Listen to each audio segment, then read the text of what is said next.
Thank you. Thank you so much.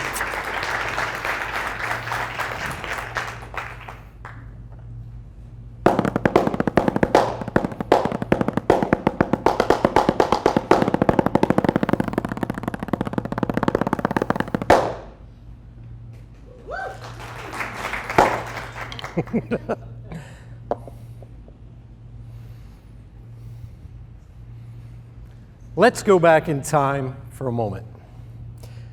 Let's go back to 1977. Are you with me? Yeah. Woo! That was an amazing year for me, because that was the year I auditioned for the Lebanon High School drumline in Lebanon, Pennsylvania. Now, I had worked hard all winter long and for years before that. I had put in well over the 10,000 hours that Anders Ericsson says it takes to master something, which was made famous by Malcolm Gladwell. I had to dedicate 3 to 5 days a week in my life for the next 4 years. So when I auditioned in 1977, it was a little bit scary, because my high school, the year before, we had won national finals.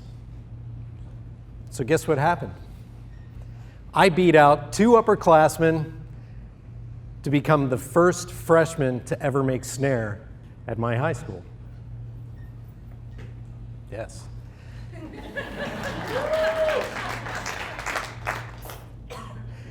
I want you to think about that for a moment. I'm a baby boomer.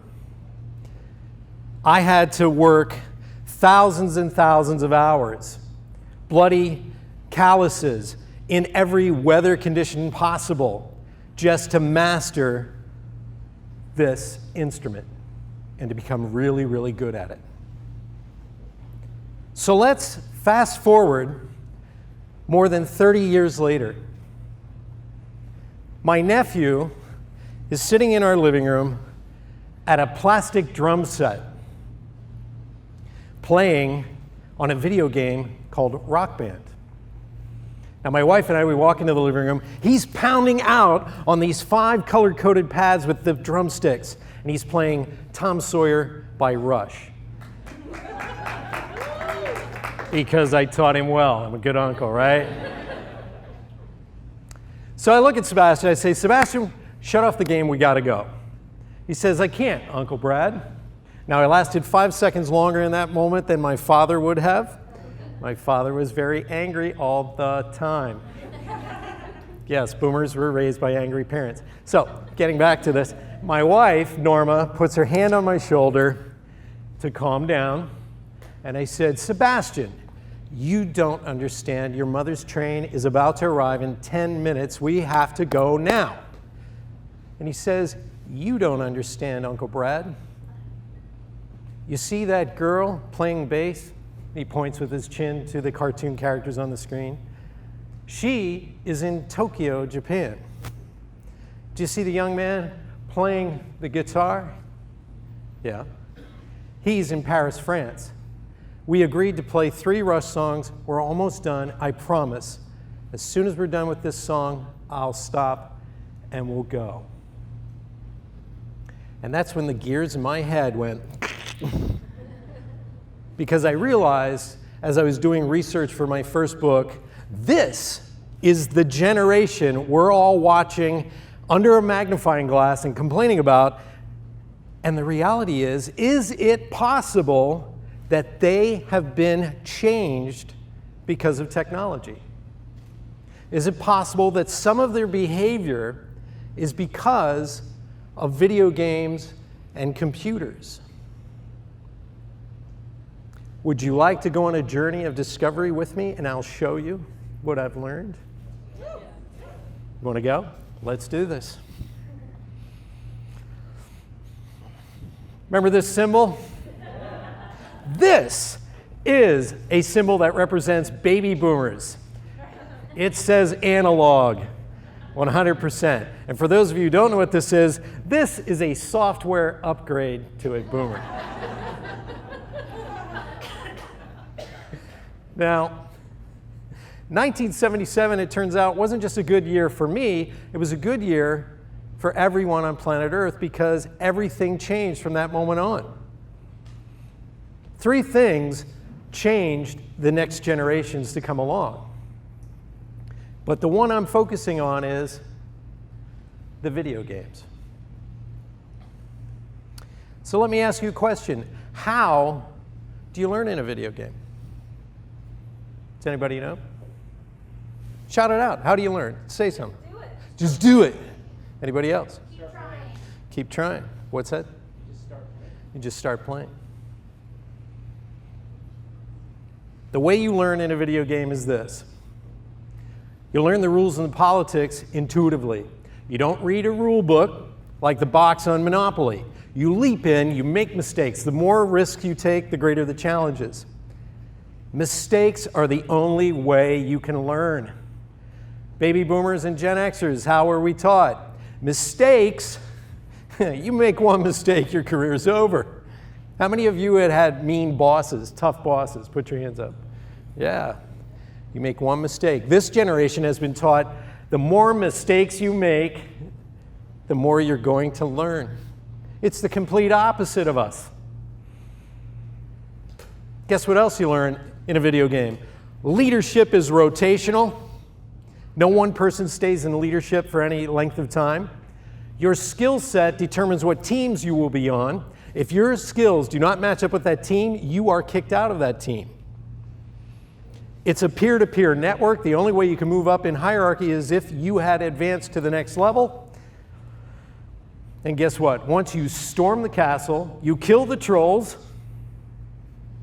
and you save the princess, forget everything you just learned, because the rules change at the next level. Does any of this behavior sound familiar? This generation has been influenced by not only video games, but from 1984 on, their toys talked to them. Teddy Ruxpin. It interacted with them. Speak and Spell. And the computers came into the household. 1977 is when Magnavox and Atari brought the video game into the home. Now, I don't want you to feel bad for us, because boomers had Pong. That's it. Pong went boop, boop, boop. That's it. But it was such a time suck. You lost track of what you were doing just by getting involved, just by being in the game, learning to play it. But in 1984, something amazing happened. Nintendo and Sega and eventually Sony introduced much more robust gaming into the home. And from that moment on, you had multi-level, multiplayer games with challenges that took 3 years to master.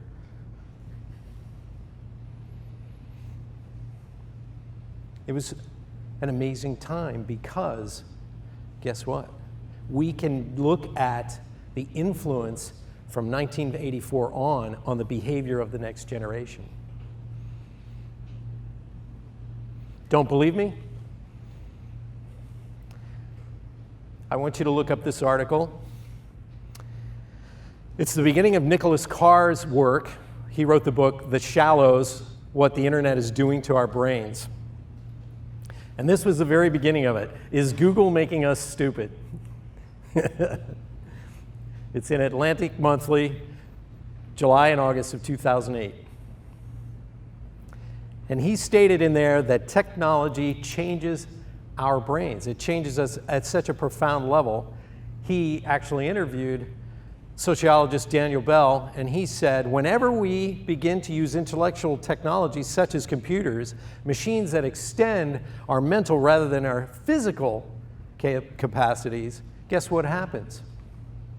We inevitably begin to take on the qualities of those technologies. Video games and the internet and online gaming have been the greatest influence of this generation we call millennials, and it also explains why we have 4-year-old grandkids who want an iPhone instead of a Barbie doll or a G.I. Joe.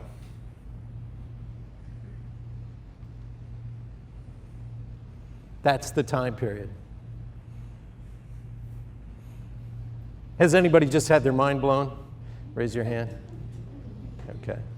Now, if you still have doubts, our military discovered that the next generation of soldier is a better marksman. And they couldn't figure out why. They were better marksmen than the previous generations that were raised with guns. It was video games.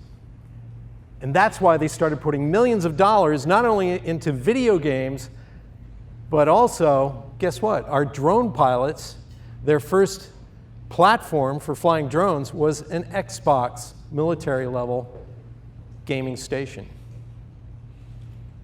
Yes, a little bit mind-blowing, right? So why am I talking about this? Why does any of this matter at all? How long are we going to resist this next generation and the technology they bring and the capacities and capabilities that they have innately? If you go into our classrooms from kindergarten to 12th grade, and I'm not saying all classes are like this, but we are still utilizing only 2 to 3 learning styles.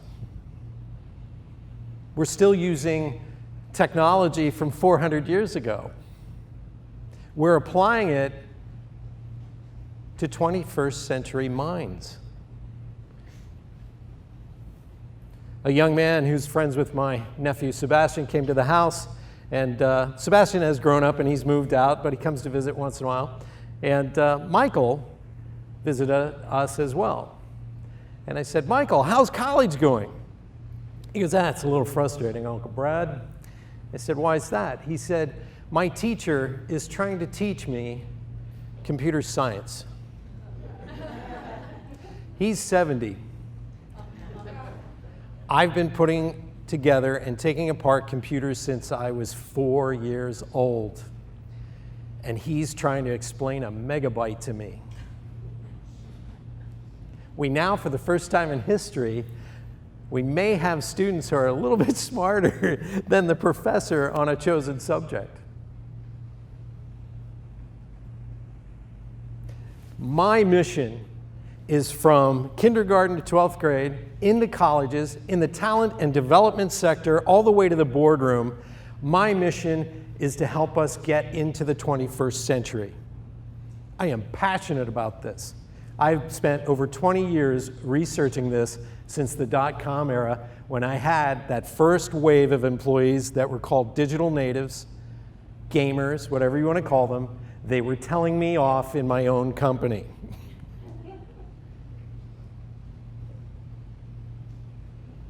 Imagine a world where a surgeon at the Mayo Clinic can do a hip replacement while the patient is in San Diego. Imagine a world where a drone pilot can operate a robot and it can go into the heart of a volcano while that drone pilot is hundreds of miles away, safely in a bunker. Imagine a world where young adults with autism can communicate with an iPad, or they can use video and multiple choice responses to learn how to interact and operate and communicate in this world. Imagine a world where gamers help solve problems with the AIDS virus that scientists have been trying for over a decade to solve. Everything I just said is happening right now. And why isn't it mainstream? Who's resisting? Join me. Join me in bringing the latest technology from the classroom to the boardroom to talent and development and HR programs in this world. Thank you.